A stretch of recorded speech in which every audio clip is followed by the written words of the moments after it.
So last night मुझे fantastic four देखने का मौका मिला अमन भाई, विश भाई और अपने कई सारे दोस्तों के साथ, जो कि एक ऑसम एक्सपीरियंस था। क्योंकि जब आप अपने जैसे मार्वल फैंस के साथ देखो तो उसका मजा ही कुछ और होता है। बट चिंता मत करो, मेरा रिव्यू इस एक्सपीरियंस पे बेस्ड नहीं होगा कि मुझे वो मूवी देखते वक्त कैसा लगा, बल्कि इस चीज पे बेस्ड होगा कि वो मूवी कैसी थी, वो भी बिना स्पॉइल किए। क्योंकि मार्वल वालों ने जो इस बार फैंटास्टिक फोर के साथ किया है वो काबिले तारीफ तो है, लेकिन कुछ कमियां भी है जिस पे हम बात करने वाले हैं। ये मूवी एक इमोशनल, विजुअल और कैरेक्टर ड्रिवन जर्नी लगती है और एक एक करके हम मूवी के पॉजिटिव और नेगेटिव के ऊपर बात करेंगे। शुरुआत करते हैं मूवी की स्टोरी को लेकर, क्योंकि भाई वो टू द पॉइंट रहती है और तुम्हें उसका पार्ट बनाती है। मूवी के शुरू के 10 मिनट में ही तुम्हें फैंटास्टिक फोर की हिस्ट्री को लेकर बताया जाता है, जो कि ये एस्टैब्लिश करता है कि क्यों अर्थ 828 के लोग इन्हें इतना मानते हैं और क्यों उन लोगों ने फैंटास्टिक फोर को अपना प्रोटेक्टर के साथ साथ लीडर बना रखा है। पर जब गैलेक्टस जैसा बड़ा थ्रेट आता है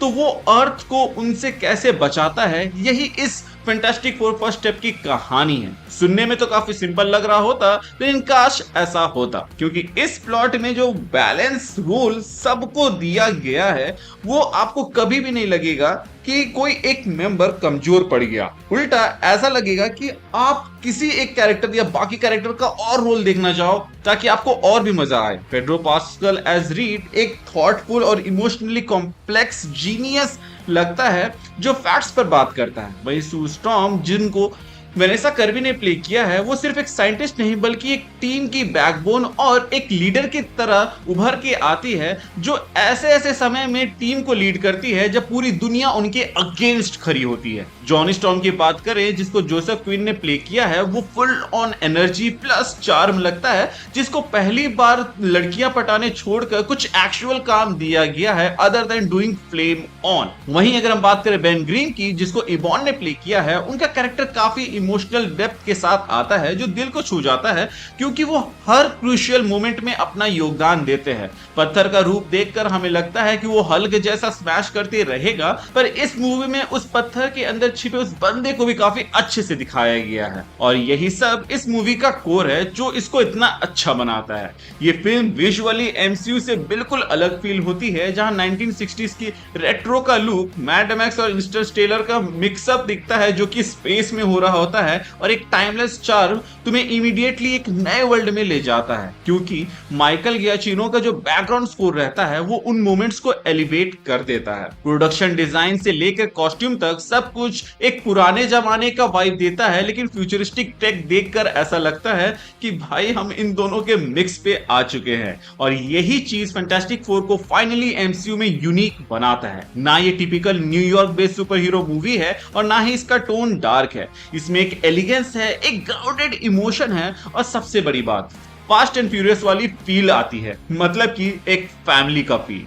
Pedro Pascal as Reed Richard एक काम, कैलकुलेटेड और हार्ट ब्रोकन जीनियस लगते हैं, जो खुद भी चाहते हैं कि उनका बेटा उनके जैसा ना हो, और वो लीडरशिप में उतने अच्छे से नहीं रह पाते क्योंकि उनकी जो लॉजिकल थिंकिंग रहती है वो काफी स्ट्रेट फॉरवर्ड रहती है, जिससे काफी लोग डिसएग्री करेंगे।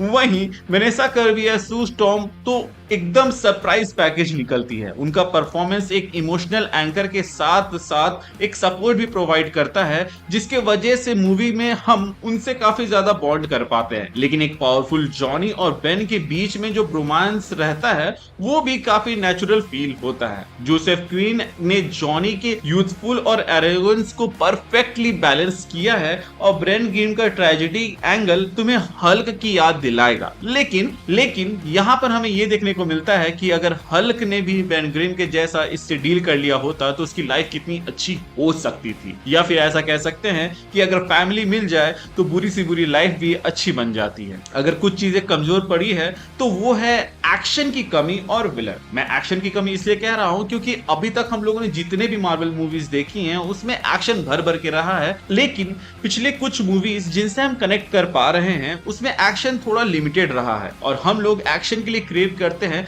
ताकि वो थोड़ा एड्रेनलिन रश बन जाए। वहीं अगर हम बात करें विलन की तो ये थोड़ा सा जेनरिक लग सकता है। अगर आपने कॉमिक्स ना पढ़ा हो या फिर आपको गैलेक्टस के बारे में नहीं पता हो, क्योंकि मूवी बहुत ही अच्छे तरीके से उन चीजों पर ही फोकस करती है जो कि कॉमिक्स रेफरेंस वाले लोगों को अच्छे से बता देगा कि भाई ये गैलेक्टस किस लेवल पे है। लेकिन अगर कोई फर्स्ट टाइमर देख रहा है तो उसे लगेगा कि बस भौकाली बनाया जा रहा है। और इस चीज को स्टैब्लिश करने के लिए हमें एक दो मोमेंट्स देखने को मिलते हैं, बट वो एंड में उतने अच्छे से प्ले आउट नहीं होता है, क्योंकि इस विलन को लगना चाहिए कि भाई उसका आना और उसकी कहर सच में एक बहुत ही बड़ी बात है। क्योंकि हम लोगों ने देखा था जब सेलेस्टियल अर्थ के सामने आए थे तो भाई पूरी दुनिया उनको देखते रह गई थी। तो वैसा ही कुछ अगर हमें गैलेक्टस के साथ यहां देखने को मिल जाता तो वो काफी बेहतर हो सकता था। और हाँ, जहां एमसीयू यूजुअली कॉमेडी में एक्सपर्ट है और ह्यूमर को बहुत ही अच्छे से प्लेस करता है,